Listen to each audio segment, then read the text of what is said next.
প্রিয় শিক্ষার্থীরা, আসসালামু আলাইকুম রাহমাতুল্লাহি ওয়া বারাকাতুহু। তোমাদের প্রত্যেককে স্বাগত জানাচ্ছি আজকের গণিত ক্লাসে। আজ আমি ষষ্ঠ শ্রেণীর গণিত বিষয়ের অধ্যায় ১ সংখ্যার গল্প এটির অনুশীলনীর ২ এর ঘ নং প্রশ্ন নিয়ে আলোচনা করব। তাহলে চলো আমরা অনুশীলনী ১ এর ২ এর ঘ নং সমস্যাটি নিয়ে আলোচনা করি এবং তার সমস্যার সমাধান আমরা খুঁজে বের করি। যেকোনো একটি অঙ্ক দুইবার ব্যবহার করে বৃহত্তম ও ক্ষুদ্রতম সংখ্যা তৈরি করো। ৮, ৫, ১। সমাধান।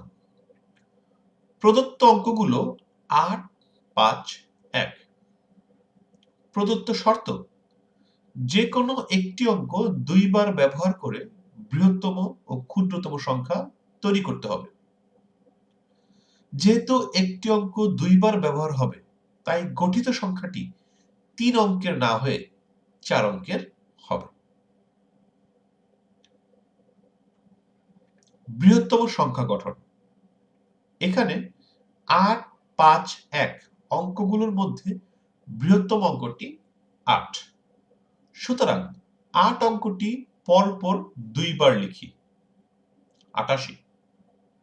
পরবর্তী ক্ষুদ্রতম সংখ্যা দুইটি যথাক্রমে ৫ ও ১।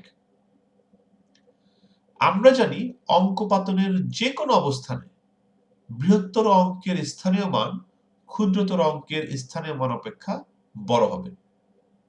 সুতরাং বৃহত্তম সংখ্যাটি হবে ৮৮৫১।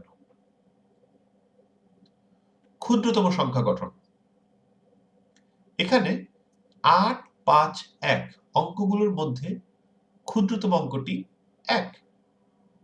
সুতরাং ১ অঙ্কটি পরপর দুইবার লিখি, ১১।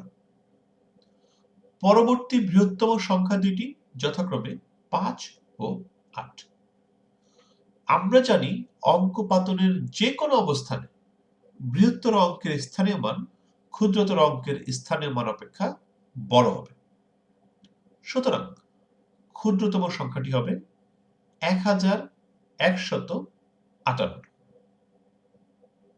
উত্তর, বৃহত্তম সংখ্যাটি ৮৮৫১ ও ক্ষুদ্রতম সংখ্যাটি ১১৫৮। আশা করি তোমরা সবাই এই সমস্যাটির সমাধান বুঝতে পেরেছ। ধন্যবাদ সবাইকে।